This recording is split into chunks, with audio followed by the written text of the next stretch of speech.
Welcome to our Connections Food Safety Lunch and Learn webinar. Today we're going to be talking about some food labeling and allergen information that's going to be very important for your packaged foods to not only create labels, but also to be able to understand them a little bit better. So real quickly as we begin, this is an educational capacity building project for anyone here who might be new to this webinar series. Welcome back to anyone who's joined us previously. This is a 3-year partnership with North Carolina A&T University, and we're providing educational opportunities within the realm of food safety. We do value your input. Thank you to everyone who has filled out our surveys after our webinars so far. This is how this project will be moving forward, is based off the feedback that you say that you still need. We also have our food safety repository website that is up and going now.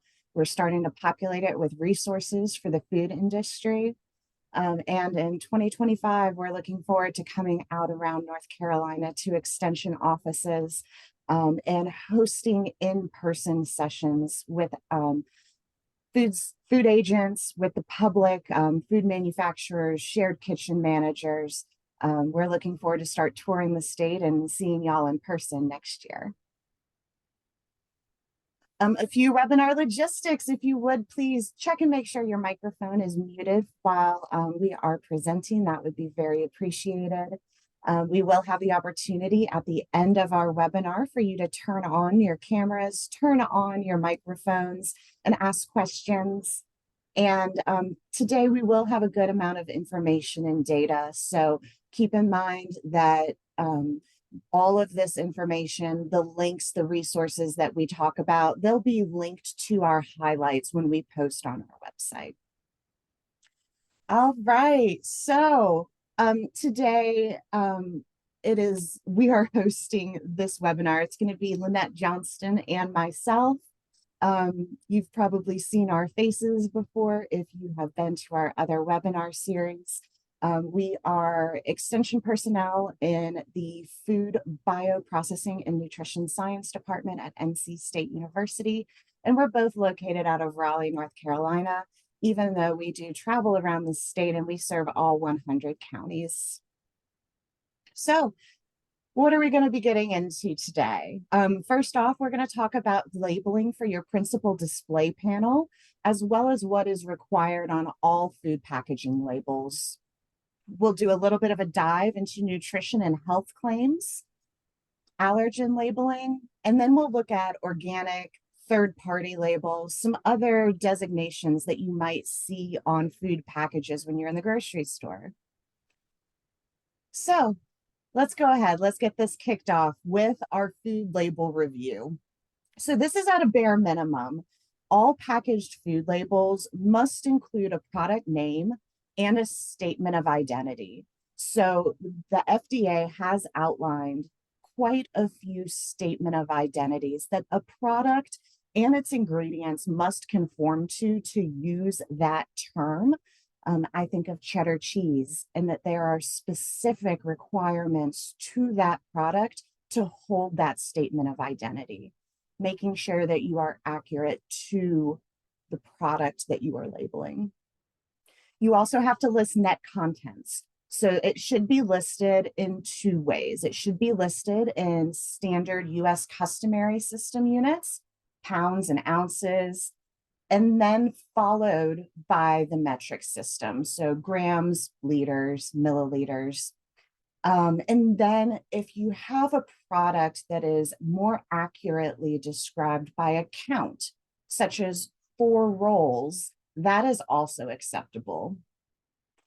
A little bit of formatting information when you go to create your label. The net quantity statement should be in the bottom third of your principal display panel. And it has to exclude any type of qualifiers. So it can't say 4 large ounces or 5 juicy apples, just 4 ounces, 5 apples. Now, I have this little black bar on the screen, and I have 2 other requirements for food labeling. However, I wanted to designate that item number 3 and 4 don't necessarily have to be on your principal display panel. They can be on a secondary panel on your package. So what that includes is your manufacturer, distributor, name, and address. And yes, it does need to be your physical address and location. If you are not comfortable with putting your direct business address on the package label, what you can do is you can make sure that your company and that address is listed in a directory. Think a Google search for this. The regulations technically say the phone book, but with technology advancing, we don't get phone books anymore. So be sure that that is listed online. All right. And then finally, you must have a complete list of your ingredients. They're going to be listed in descending order of predominance by weight. So what does that mean? Basically, the heaviest ingredient will be listed first, and your lightest ingredient will be listed last. Also including the common name of any allergens listed in your food product. We're going to come back to that when we have a little bit more conversation about our allergens. To consider about your labels when you're formatting them, going through that design and creation process. Be sure that you're using a print that's prominent and easy to read.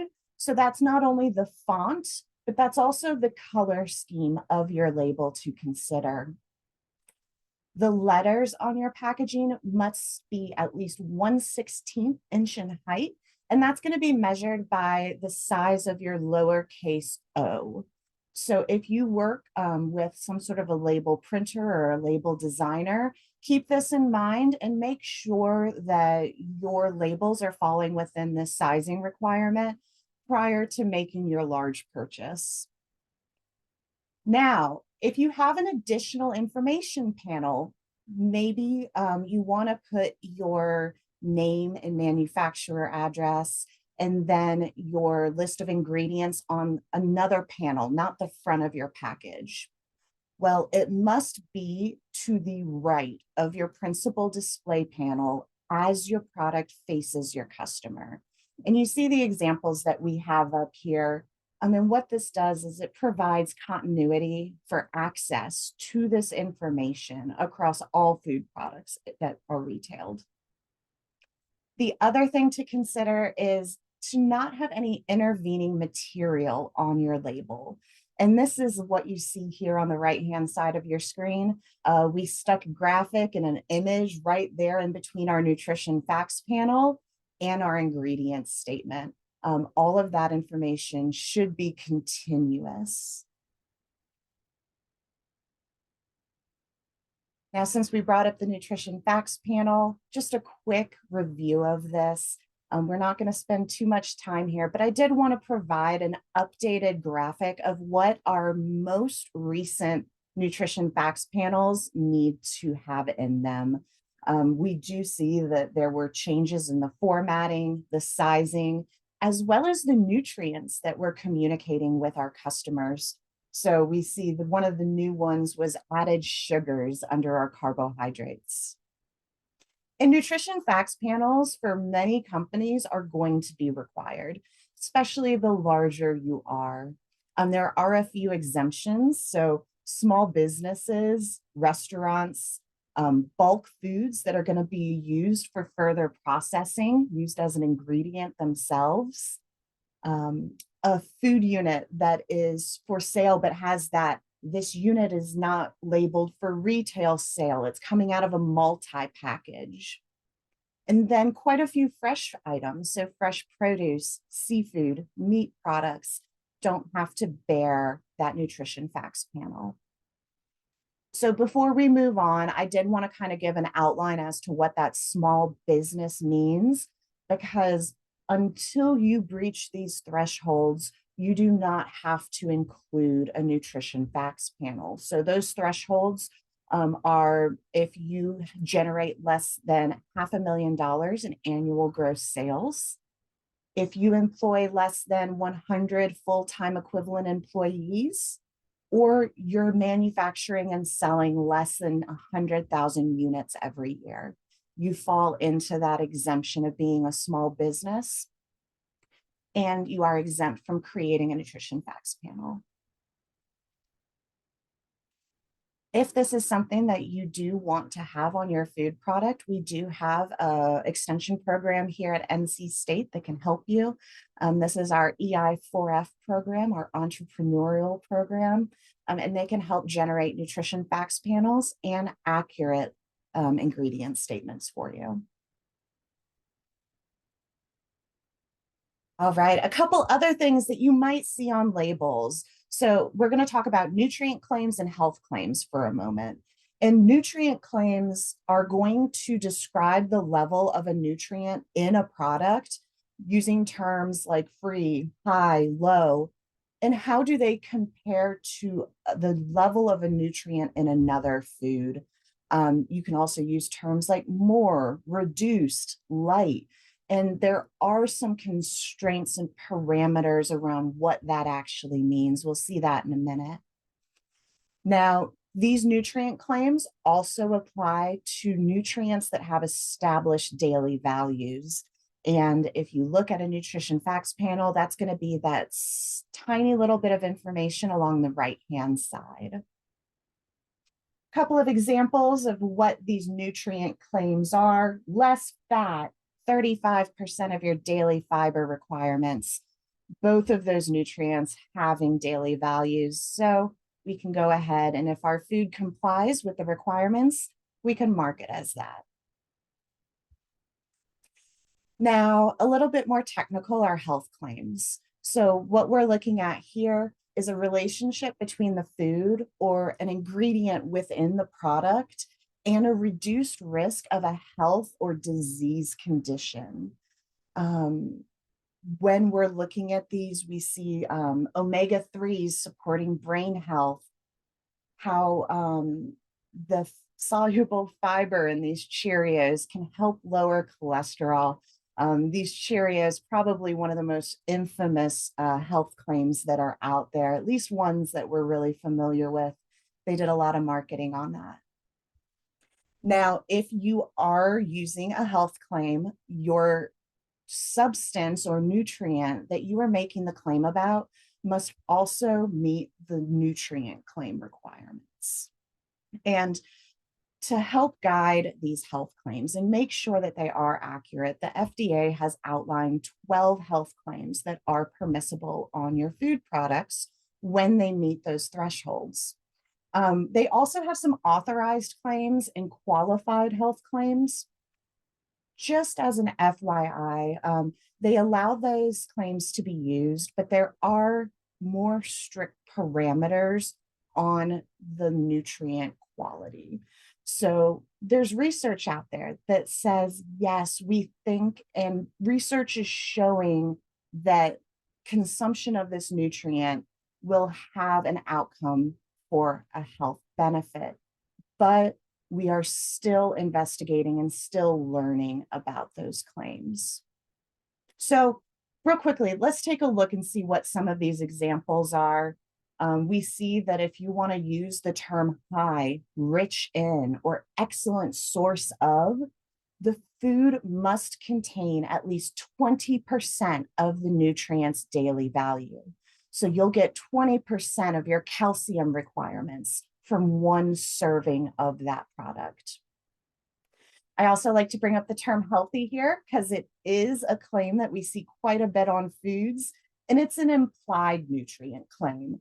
And it says that we're going to have healthy levels of total fat, saturated fat, cholesterol, and sodium. So your product must reach these established levels for each of those 4 nutrients to bear the healthy claim. On the other side, we see some of our established health claims: sodium and hypertension, as well as an example of the wording that can be used. And I also threw in this one because I find it quite interesting. It's the use of low calorie or zero calorie sugars in dental cavities. So we see the starches promoting tooth decay and the consumption of sugar alcohols, such as sorbitol, that we commonly see in chewing gum, can reduce the risk of dental caries or cavities. Just a few examples of what these are going to look like on a label for you. All right, allergens. Here's our top 9 allergens.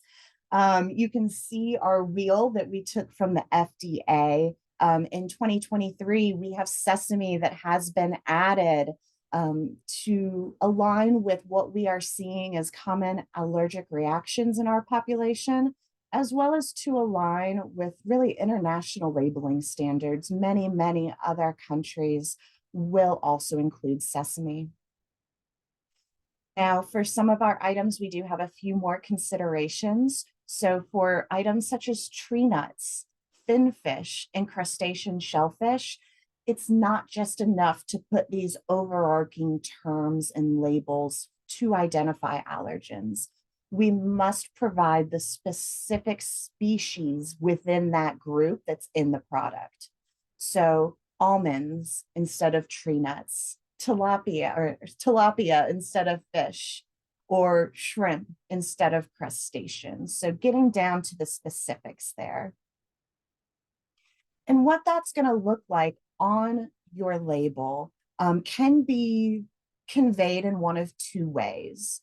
So first, you can have a contains statement, and that's going to be directly underneath your ingredient list, and you'll call out each allergen by its common name or that specific species, like almonds, in that contains statement, and you'll include all allergens present in the product. Another way that you can do this is by identifying the common name of the allergen directly in the ingredient list. So over here on the right-hand side, we've called out that we're using wheat flour. We're calling out that the whey is an ingredient sourced from milk. And then finally, that lecithin is sourced from soy. Both ways are accurate. This is a decision that food manufacturers will take on their own of how they want to best convey this information to their consumers. So another label that we commonly see around allergens are these precautionary labelings. It's the may contain, processed in a facility that also handles XYZ, processed on shared equipment. These are voluntary. They are put on at the discretion of the manufacturer. FDA does not require them. But what it can do is it can provide a deeper level of understanding of allergens that are either present in the facility or present on equipment so that people can make an educated assessment on the food product before purchasing. And lastly, be aware of some of these hidden terms that you will see allergens called by. And I really want to kind of bring home on the manufacturing side and your raw materials that you might be purchasing in bulk and may not have the same label that you get in a grocery store for your ingredients. Being aware of where some of these allergens are coming from within the ingredient list can be really beneficial for you to better understand your manufacturing and allergen profile. So I only gave 3 examples out of our 9 declared allergens, but these are 3 that we commonly see listed as other. So we have a ton of different terms and ingredients that could alert us to the presence of eggs, milk, as well as soy. And some of these, unless you are actively looking and seeking out some of these ingredients, you may not know that things like gum arabic and guar gum have the potential to have soy in them. So be aware of these hidden terms for your allergens. And be sure that if you are including them in your ingredients, that you are properly identifying that common name of the source of the ingredient. All right, and I'm going to kick it off or sorry, I'm going to kick it over to Lynette and let you take over. Thank you. Thanks, Kate. Yeah, and just to continue our conversation about allergens, and not only can they cause issues and misunderstanding of the formulation and the different ways that we refer to those allergens, different names on certain product formulations, we as consumers may overlook products that we don't consider as containing allergenic ingredients, but may actually have, I'm not going to call it hidden, but just we don't think of, for example, soy sauce as having an allergenic ingredient. So when we think of soy sauce, actually, if you take a look at that label, you'll see that it actually does contain a wheat allergen, right? So we don't always think of soy sauce as containing an allergen. And it's certainly not required to be displayed on that principal display panel either. Another one that is sometimes misunderstood as containing an allergen, or may contain an allergen, I should say, in this case, depending on the formulation, is barbecue sauce. If we take a look at the ingredient list here, in certain formulations, not all barbecue sauces, but this one for sure has the inclusion of anchovies to enhance that umami or that sort of savory flavor there. So that, as you see, okay, underneath that ingredient list, they've listed out allergens, including soy as well as fish, even in our good old North Carolina barbecue that we all enjoy. And then finally, we have this example of a certain company that is engaged in what we refer to as harmonized labeling. So when we look at this label, oh, if you don't mind going back, Kate, sorry about that. If we look at the label on this, milk chocolate macadamia cookies, looks great to me. And I'm thinking about the allergens without yet looking at that label, that contains statement. We're going to consider certainly milk, right? Dairy allergen or a milk allergen, maybe soy, wheat from the flour, and of course that macadamia nut, where we got to call out that macadamia nut, the species, as Kate mentioned. But now we can switch over to the ingredient list there, Kate. Thank you. But if you look at this, the contain statement, of course, wheat, milk, soy, macadamia nuts, coconut, even coconut is an allergen, by the way, eggs, almonds, cashews, pecans, walnuts, right? So they're not even, they don't call out, or they're calling out multiple nuts that actually aren't on that principal display panel, because this indeed is an example of a company that harmonizes their labels and includes what's known as a tree nut meal. They've included all of these almonds, cashews, pecans, walnuts as within every one of their cookies that includes a tree nut. Okay, this is their way of making sure that they comply with the regulation of calling out those tree nuts, but also calling it out to protect their consumers. So I encourage you, if you do have a loved one or a friend, whomever, that does have an allergen to a food ingredient, take a look at the label in both the ingredient list as well as that contain statement. And as I'm looking here, they actually don't, or actually they do call out the macadamia nut. But remember, we don't see that on the principal display panel of almonds, cashews, pecans, walnuts, because again, they're harmonizing that label among all their products and adding in a tree nut meal. So something very interesting among certain companies that do that we feel like it's important to point out. All right. And moving on to other considerations on labels. So what does that organic label? Oftentimes we see that organic seal, and that's provided by the National Organic Program from USDA. Not necessarily a food safety seal, but National Organic Program, or NOP, is responsible for setting those regulations in regards to what types of products can include that seal. So 4 different types of organic label definitions. You might see on the label 100% organic. This will mean that all of those ingredients in that product are indeed organic, with the exclusion of salt and water. Water and salt don't have to be organic. So that would be, so you'll see a seal along with that, the text 100% organic. You might see the term on another label just that includes organic along with the seal that you see in the top right-hand corner there. With that term just organic, that means a minimum of 90% of those ingredients are indeed organic, okay? So, right, so when we think about the products that are made with less than 95%, or we see terms or a statement on a label that says made with organic ingredients, okay? Now, a minimum of 70% organically produced ingredients must be used. Anything less than that, you cannot use the seal. So you might see products that, include made with organic. Okay, so this might be, I think of a soup, they can actually include on the principal display panel, for example, made with organic potatoes, organic peas, and organic carrots. Okay, but in that case, right, because of the 70% or less, they cannot use that seal. And then you might see products or a certain product in the grocery store that has, it's not considered an organic product, but they've made that product with specific organic ingredients. Okay, again, those specific ingredients are identified as organic products with less than 70% ingredients.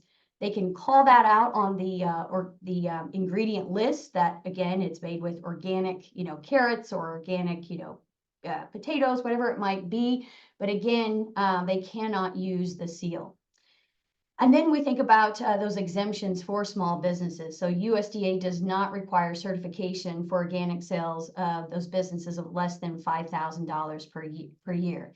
They can use the term organic on their product label, but they cannot use the seal. And again, that's for that exemption for those small businesses. All right, moving forward with sustainability certifications and label claims.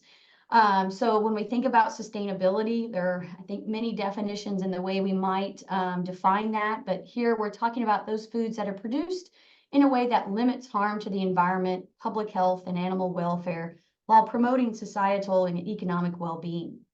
Many of those claims that you will see or labels on a product, oftentimes they come from a third-party certification, such as fair trade or the animal welfare approved, and don't have any sort of connections to regulatory agencies such as USDA or FDA approved label claims. Okay, so it goes back to that third-party body that provides that label. Now, I will say in this next slide, it does call out certain USDA and FDA label claims that are indeed associated with government oversight. That would be claims such as raised without antibiotics, raised without hormones, 100% grass-fed, and so on that you see in this right-hand column. But again, many that we see are indeed associated with third-party certifications. Okay, and then we get to the concept or that topic of, what does it mean by those date labels when you see best if used by or best by dates, for example. So this goes back to, one of the issues that we have with these best by dates, for example, or these date labels, okay, is its contribution to food waste, and something that, I don't think we can be too proud of in the United States is that the United States actually discards more food than any other country in the world, and it equates to almost 40% of the entire US food supply. So I think this is certainly an opportunity for improvement on our part in the United States for sure. But looking at 2019 data here, so total foods purchased, this is in dollar amounts here, over $483 billion spent total, and over $160 billion were actually wasted in food. So a pretty substantial amount of food that we waste. And one that many say contributes to that waste are these date labels. So I think it's very important to understand what's the purpose of those food labels or those date labels.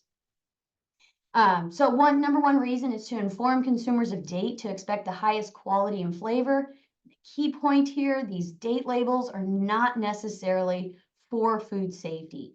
So best if used by, FDA has called this sort of an ideal terminology to convey, again, those quality standards, not necessarily food safety. And let's see, if we go to the next slide here, so what's in a date, right? You've seen these on labels, and what do they actually mean? So best if used by before indicates when a product will be best of flavor or quality. Again, not an indication of safety. Sell by is another one that many have used, tells the store how long to display that product for sale for inventory management. Again, not a tie-in to safety. Another term or phrase that you might see on a product is used by. Last date recommended for the use of the product while at its peak quality. And one thing to note here, there is an exception. In most products out there on the market, there's no regulation as to, what phrase you use or what your shelf life might be. However, the exception to that is indeed infant formula. Okay, infant formula is regulated with their date label and must include a use by date, of course, for that susceptible population. And then finally, we have a freeze by date, indicates when a product should be frozen to maintain that peak quality. Again, not meant to be a communication effort towards safety. All right, so moving on to another one that we oftentimes see on products. What does it mean by natural, right? It's another one that I think confuses individuals, and FDA recognized that it confused individuals. In 2016, they actually sent a survey out so that FDA could better understand how consumers interpret that term natural. We've yet to see any sort of responses or results from that survey that FDA has sent out. While FDA really has no oversight, regulatory oversight of that term, they do have a policy about its use in food labeling. So ultimately, the FDA considers natural to mean that nothing artificial or synthetic has been put into a food that wouldn't be expected to be there. So it's worth noting that this policy on natural only covers part of the picture. So it's not meant to address food production, processing, or manufacturing methods. So while FDA, again, does have a definition for natural, okay, it's a loose definition, if you will, there again, there's no oversight as to its use on a label. All right, so moving on to all right, I do want to give a huge shout out to Kate. She's done a fantastic job of spearheading this webinar series and an excellent job of the follow-up. So if you've missed, or if you've got a colleague who has missed a webinar, or you want to go back and listen to any of the webinars that have been provided in this series, she's done a great job of including that on our website, as well as giving you a rundown or a summary of where you can find specific topics that were talked about within that webinar. So a lot of great information that she has compiled as a follow-up for these webinars. So shout out to Kate, great job. And I really want to say thank you to everyone that has joined us throughout this webinar series and joined us today for sure. And always know you can reach out to us. Just because we're ending this webinar series for now, the project is not completed, and of course our work is never done, of course. But we look forward to further engagement. So if you have ideas, or Carrie, like I love the idea, you bringing up issues that you see out there. But if there are ideas that you want to include as we continue this project, our ears are open. How can we better connect you with that food safety information? How can we better connect you with the individuals that can directly help you? So reach out to us at any time. And I'll kick it over to Kate to give us one final goodbye. No, thank you so much. And thank you so much for all of the familiar names that I've seen pop up on our webinars time and time again. I hope over, the next few months as this project continues, we'll have the opportunity to meet in person. And like Lynette said, we serve all 100 counties. So if you have food safety questions, concerns, please never hesitate to give us a call, send us an email.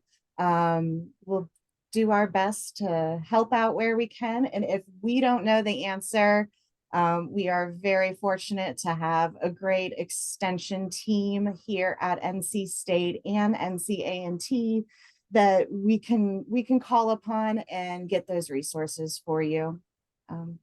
So thank you so much for being here on a Friday afternoon, and we look forward to seeing you for the next part of our project. I hope everyone has a great weekend.